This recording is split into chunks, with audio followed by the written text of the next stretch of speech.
तो आज बात करते हैं कि कोई अपनी व्यक्तिगत और पेशेवर वैल्यू कैसे बढ़ा सकता है। इसके लिए हम शक्ति और मनोविज्ञान के कुछ बहुत पुराने लेकिन आज भी काम आने वाले सिद्धांतों को समझेंगे। तो इसकी शुरुआत एक बहुत ही जबरदस्त कहानी से होती है। ये कहानी है एक लड़के की जिसे लगता था कि उसकी कोई कीमत ही नहीं है और उसके पिता ने सिर्फ एक मामूली पत्थर का इस्तेमाल करके उसे एक बहुत बड़ा सबक सिखाया। तो हुआ ये कि पिता ने बेटे को पत्थर की असली कीमत पता लगाने के लिए एक सफर पे भेजा और इस सफर की शुरुआत हुई एक लोकल भीड़-भाड़ वाले बाजार से। और यहीं से देखिए कहानी का असली मतलब सामने आता है।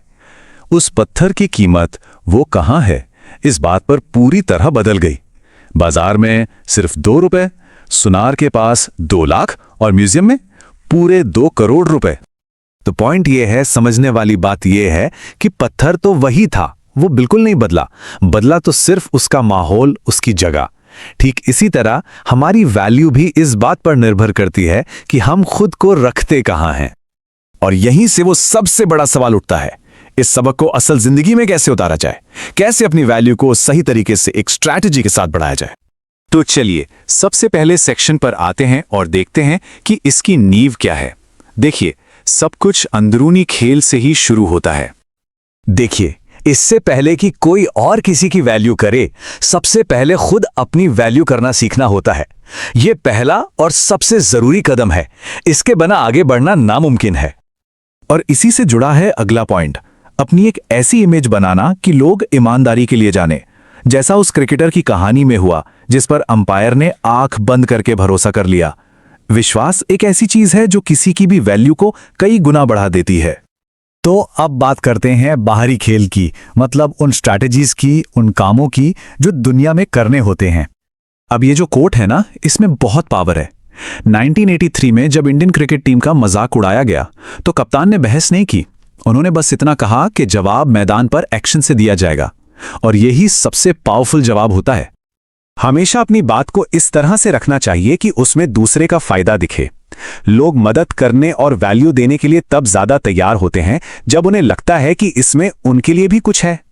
हाँ, ये थोड़ा कंट्रोवर्शियल लग सकता है, लेकिन एक बहुत पावरफुल टैक्टिक है कि हमेशा एक बलि का बकरा तैयार रखा जाए। मतलब जब चीजें अच्छी हो तो क्रेडिट खुद लो, और जब कुछ गड़बड़ हो तो इल्जाम किसी और पर डाल दो। इससे आपकी अपनी इमेज बची रहती है। यानी पर्दे के पीछे इतनी मेहनत करो कि स्टेज पर सब कुछ नेचुरल लगे, एफर्टलेस लगे। जैसे एक माहिर जिम्नास्ट होता है ना, जब मुश्किल काम भी आसान दिखने लगता है तो लोग मान लेते हैं कि आप वाकई में बहुत टैलेंटेड और पावरफुल हैं। मुफ्त में कुछ भी मांगने की आदत छोड़नी होगी। इसके बजाय हमेशा बदले में कुछ देने की पेशकश करनी चाहिए। इससे आप भिखारी नहीं बल्कि एक पार्टनर बनते हैं और आपकी वैल्यू अपने आप बढ़ जाती है। और आखिर में बात करते हैं मास्टर लेवल स्किल्स की, यानी दूर की सोचना और सही प्लानिंग करना।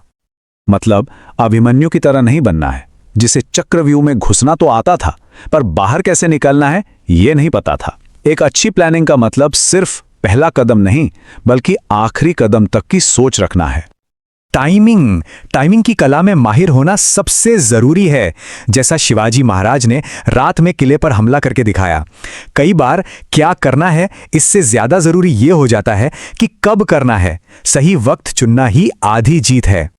तो घूम फिरकर हम वापस उसी पत्थर वाली कहानी पर आ जाते हैं कि आपकी जो असली कीमत है वो तो उतनी ही रहती है, लेकिन दुनिया उसे पहचानेगी या नहीं ये पूरी तरह से इस बात पर निर्भर करता है कि आपका माहौल क्या है, आपकी जगह क्या है। तो समझने वाली बात यह है कि अगर किसी को लगे कि उसकी वैल्यू नहीं हो रही तो हो सकता है कि वो इंसान गलत ना हो, बस उसकी जगह गलत हो।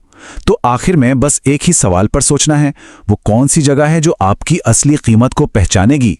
आपका म्यूजियम कहाँ है?